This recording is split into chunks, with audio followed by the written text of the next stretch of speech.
So yan po, after 20 years ay nakabalik po tayo dito sa hot spring ng Bueno. So ito po ay mayroon pong binabayad na entrance fee bilang pagbisita or bilang po sa nagbabantay para po sa pag-aayos dito sa kapaligiran ng hot spring ng Bueno. So yan po. No ped allowed po siya. So yan, open po niya ay 5 AM to 6 PM. So ito po yung mga cottage niya. Ang sabi po ni Lola kanina, kung sana po ako yung nagbayad ng entrance fee ay libre lang po daw yung kubo para umupo. Ayan. So ayan po. Ito po yung kapaligiran ng hot spring. So simple lang po dito. So ayan. So ayan po, papasok na po tayo dito sa hot spring. Ang pinaka-step po niya ay mga semento lang siya. At saka mga bakod na hollow block at mesh wire. So yun po, may nauna po sa atin. Yan, kahit hapon na po ay dumaan po kami dito galing ng monasteryo.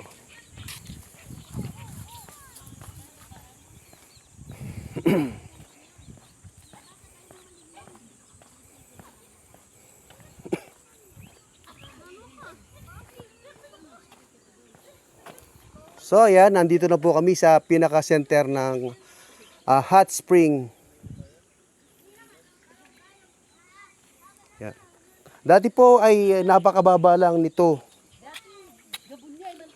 Nakapaikot lang na square siya, ngayon ay circle na siya. So ito po ay kasalukuyan pong ginagawa. Asan po ma'am, asan po yung dating ano niya, dating anay? Asan po yung dating ano niya, yung pesto ng mainit na tubig, yung ba yun doon? Hindi, yung dating yung square lang, yung ba yun? O ito na? Pinakaluma nasaan? Yung pinakaluma po niya nandoon? Private po ito. Saan pa yung way nun? Ikot ka sa rin. Ay, so yun po pala, nagkamali po tayo, hindi po pala ito yung original na hot spring dito. Andun pa pala yung nasa kabila. Yan yung original eh. So, yan. So ito private po pala ito ng hot spring. So ayan.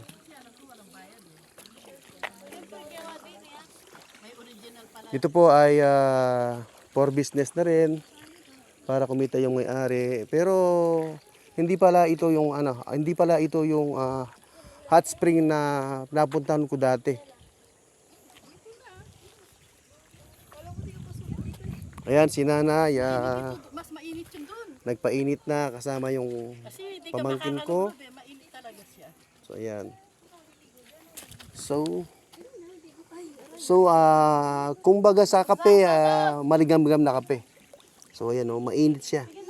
Kung maglalagay ka ng itlog, pwede siyang maluto. Mapali. Itang original. Ka makapagsaw malambat. Be, mapali pa kanini. Itang original talaga. Kape. Kami lambat. Ang saw mong malambat din bitis mo. Ali pwede. So ito po ang nakasulat. So ayun po nakalagay, magdasal po muna tayo bago maligo. Bawal maghagis ng barya. Yun po ang nakalagay dito sa lumang karatula. So yan po, kasama ko yung mga pamangkin ko. So galing kami ng monasteryo. Len! Matay na yung kuwan doon eh. Hindi na ganong mainit raw, tsaka mabaho na yung tubig. Mabaho na po yung tubig. Pero yung ano po yan, yung naka-develop po siya, hindi? Hindi. Hindi siya naka-develop. Sa amin talaga, dinidevelop talaga namin to. Pero ito po, galing din po sa kung ano yung nandun. Ay hindi, galing dyan sa bilog. Ayan, nakikita mo yung tubo na yun oh. Pero kung halimbawa po sir, doon sa banda ron, pwede din silang gumawa o dito na talaga mainit? Hindi, conforme sa dito sa amin maraming hot spring to, hindi ko lang binubuksan. Meron dito. Ay pwede rin po. So itong party pong around pong ito, so halos medyo mainit po yung tubig na lumalabas. Hindi, merong malamig yan oh. Meron din po malamig. Yung makikita mong ginahan mo yung parang ispa na yan. Malamig yan. Meron siyang talagang pestong malamig talaga. Oh, dapat nang noon, gaganon kayo, pasok Oo. lang kayo dyan. So yan po, nagtanong po tayo kay Kuya. Subukan po natin puntahan yung pinakaunang hot spring dito. Kasi yun po ang napuntahan ko ng Hindi na na-develop yun. hindi na po siya na-develop na. Yun po kasi yung napuntahan ko last 20 years pa. So ayan po, susubukan po namin tingnan ng yung pinakalumang hot spring na pinupuntahan namin dati. After 20 years.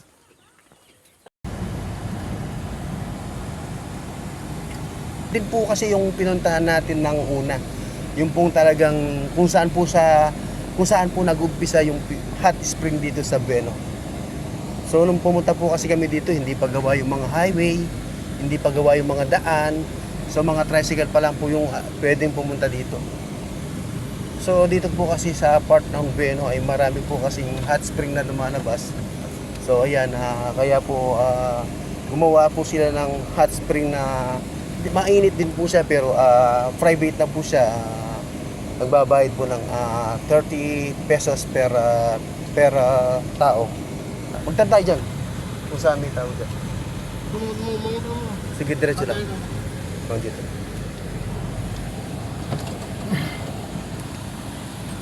Pwede po magtanong, saan po yung dating original na hot spring dito? Ay, dito? Ayan, ayan po, nagtanong po tayo dito. Subukan po nating tingnan. Oh.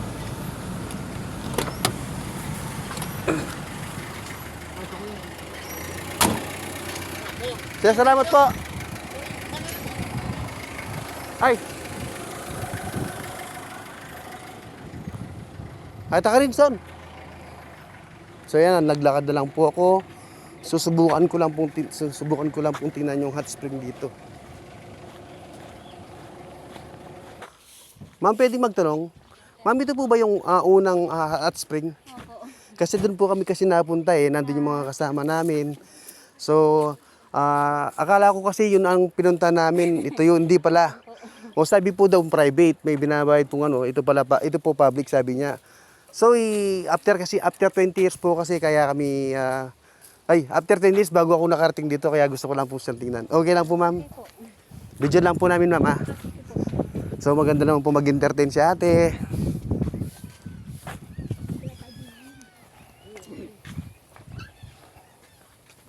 So, yan. May kubo rin po dito na kung halimbawang may pumupunta dito, mayroon silang silungan.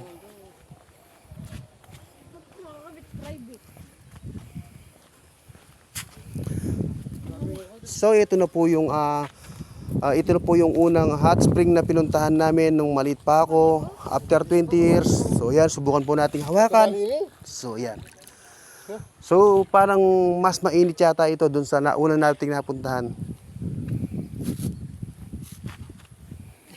So yan po, kung sino man po yung nagtatanong dito sa... So yan po, kung sino man po yung nagtatanong, gusto ko lang pong i-share at ipakita ang hot spring ng Bueno na tunay at original. Ito po siya. Ito po ang tunay na hot spring ng Bueno.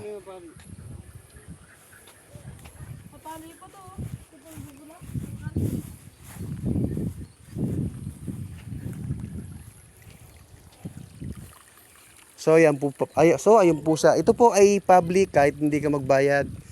Hindi po katulad dun sa napuntahan naming una, medyo may bayad po at saka medyo inaayos na po yung facility dun kaya may bayad. So ayan po, mainit po siya. Yan.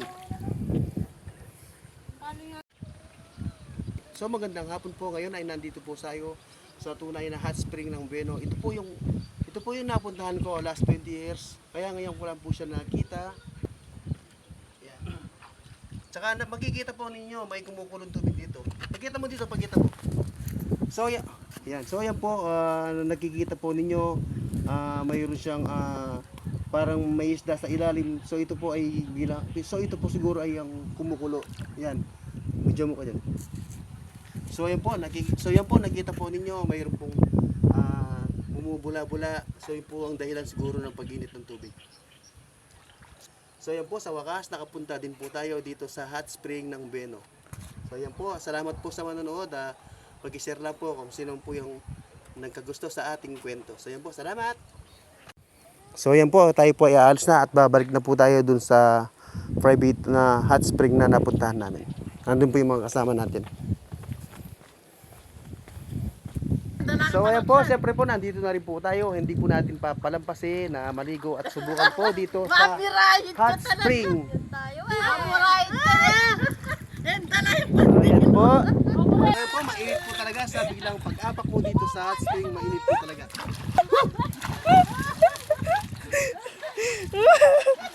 Dito naman tayo sa ano? Dito. Ayun, pagkita mo ka to. Baby, doon ka muna. So ito nga po pala yung maliit na hot spring dito sa private.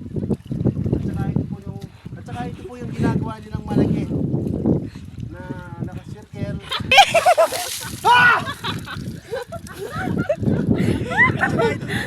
At saka ito po pala yung medyo malaki na square.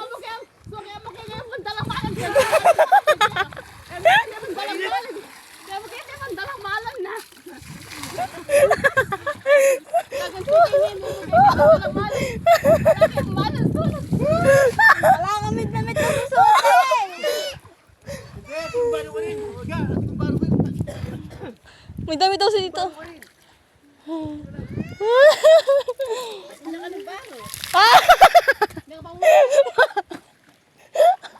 Ma! Pasana siya, ma! Pasana siya. Woo! Ito, pinatay ko yun. Bago to. 1, 2, 3. Pwede na akong mandurusur kita ka lang dito to. Hindi ba, kamali lang! To! Yung... Maganda-ganda nung. Kamali lang, dito lang!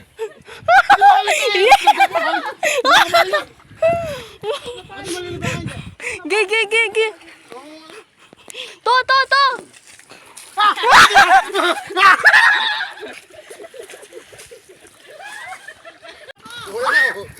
Rens!